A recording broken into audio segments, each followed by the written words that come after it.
Assalamu alaikum everyone. Welcome to my YouTube channel where I will share with you my easy to cook recipes. I hope आप लोग सब ठीक होंगे। आज मैं आप लोगों के साथ शेयर करने वाली हूँ घर में मक्खन बनाने की रेसिपी मलाई और दही दोनों चीज़ों से। अब ये देखिए मेरे पास तकरीबन 1 हफ़्ते की जमा मलाई है और इसमें मैंने दही भी डाली है साथ साथ। मतलब मेरे पास 2 किलो दूध आता है जिसमें से आधा किलो की मैं दही जमाती हूँ और ये इतनी मलाई मेरे पास रोज़ की निकलती है। और इस मलाई को मैं जमा करती हूँ और जब इसको फ्रीज़र में रख रही होती हूँ तो साथ ही मैं इस तरीके से थोड़ा सा इसमें दूध भी रहने देती हूँ और साथ साथ मैं जो आधा कप तकरीबन दही भी इसमें रोज़ ऐड करती जाती हूँ साथ साथ। फिर उसके बाद ये तकरीबन 1 हफ़्ते की मलाई है और जब मुझे इसको मैं ऊपर फ्रीज़र में रखती हूँ और जब मुझे मलाई से मक्खन निकालना होता है तो एक दिन पहले इसको मैं नीचे वाले फ्रिज में रख देती हूँ ताकि ये चिल्ड हो जाए और इसमें से बर्फ़ ख़त्म हो जाए। तो आज हम इसमें से मक्खन निकालेंगे। अभी ये बिल्कुल तैयार है और बहुत ज़्यादा चिल्ड है, इसमें बर्फ़ का कोई भी पीस नहीं है जो हमें ब्लेंड करने में प्रॉब्लम करे।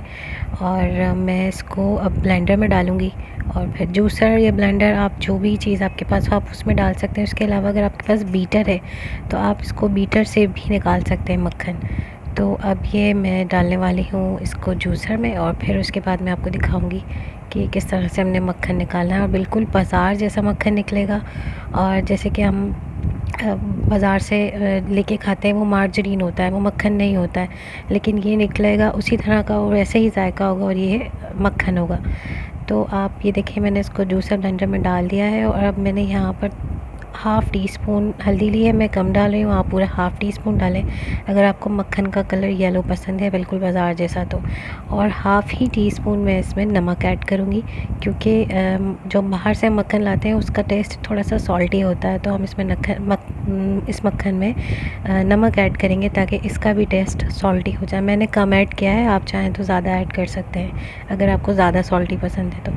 अब हम इसको ब्लेंड करेंगे अच्छे तरीके से। अच्छा ये आपने देख लेना है, ये यहाँ पर मैंने बर्फ़ के कुछ क्यूब्स भी रख लिए हैं क्योंकि जब हम इसको साथ साथ ब्लेंड करेंगे तो हमें ठंडे पानी की और बर्फ़ की ज़रूरत होगी क्योंकि जब हम गर्मियों में मक्खन निकालते हैं। ये देखें ये मैंने इसको एक बार ब्लेंड किया और ये थिक हो गया बिल्कुल इस तरह से। तो अब मैं इसको एक बार और ब्लेंड करके देखूँगी क्योंकि मशीन नीचे से घूम रही है लेकिन ऊपर से इसको ब्लेंड नहीं कर रही है। तो अगर ऐसी कंडीशन कभी हो, अभी भी देखिए मैंने इसको दोबारा ब्लेंड किया, अब मैं इसमें थोड़ी सी बर्फ़ डालूँगी और पानी डाल के इसको ब्लेंड करके देखूँगी। अगर तो ये ऊपर से घूमती है तो ठीक है, नहीं तो मैं इसमें से इसको हाफ़ अलग कर दूँगी और फिर हाफ़ का मक्खन पहले निकालूँगी हाफ़ का बाद में, क्योंकि जूसर भी मशीन है वो अपनी उसके हिसाब से ही वो लोड उठा सकेगी। तो अब मैंने यहाँ इसको एक और बार ब्लेंड किया और ये नीचे से ब्लेंड हो रहा है लेकिन ऊपर से इसको घुमा नहीं रहा। अब ये देखिए मैं बिल्कुल सेंटर में जो एक छोटा सा होल बन रहा है उसमें मैंने पानी डाला है। इसको ठंडा बिल्कुल बर्फ़ पानी आपने डालना है क्योंकि अगर हम गर्म पानी डालेंगे तो ये मेल्ट होने लग जाएगी और फिर मक्खन नहीं निकलेगा। अब मैं इसमें थोड़ा सा चम्मच चला के देखूँ शायद ये घूम जाए, लेकिन नहीं ये नहीं घूम रहा। अब मैं इसको हाफ़ अलग कर लूँगी, हाफ़ का भी निकालूँगी हाफ़ का बाद में। अब ये देखिए मैंने हाफ़ अलग कर लिया और उसके बाद जब मैंने इसे घुमाना शुरू किया तो इसने मक्खन को निकालना शुरू कर दिया है। तो ये मक्खन अच्छे से भी आप देखते जाइए, ये घूमता जाएगा और मक्खन ऊपर से आ जाएगा। आपने पानी ठंडा पानी या बर्फ़ थोड़ा थोड़ा करके डालना है, एकदम से ज़्यादा नहीं डाल देना है। अब ये अच्छे से घूमता रहेगा तेज़ स्पीड पे और ये मक्खन ऊपर सारा आ गया। ये देखें सारा मक्खन इसमें ऊपर आ रहा है आराम से।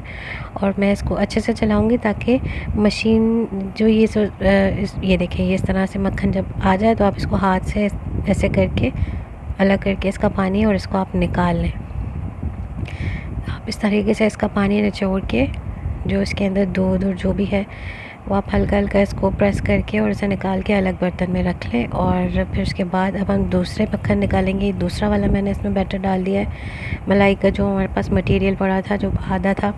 अब मैं इसको भी चलाऊंगी और ये देखें ये भी कितने अच्छे तरीके से, मतलब हमें मशीन में इतनी मलाई डालनी है जो मशीन अच्छे से घुमा सके, क्योंकि अगर ज़्यादा हैवी हो जाएगा। मैंने ज़्यादा मलाई डाल दी थी तो वो उसको नीचे से घुमा रहा था लेकिन ऊपर से नहीं। तो अब मैंने इसको जब हाफ़ किया तो फिर इसने बहुत अच्छे से मक्खन निकाल दिया। ये देखें अब ये जंप इसलिए मार रहा है क्योंकि मक्खन निकल रहा है और साथ साथ इसमें मेल्ट नहीं हो रहा, तो मशीन जो है झटके मार रही है और ये मक्खन सारा ऊपर आ रहा है। और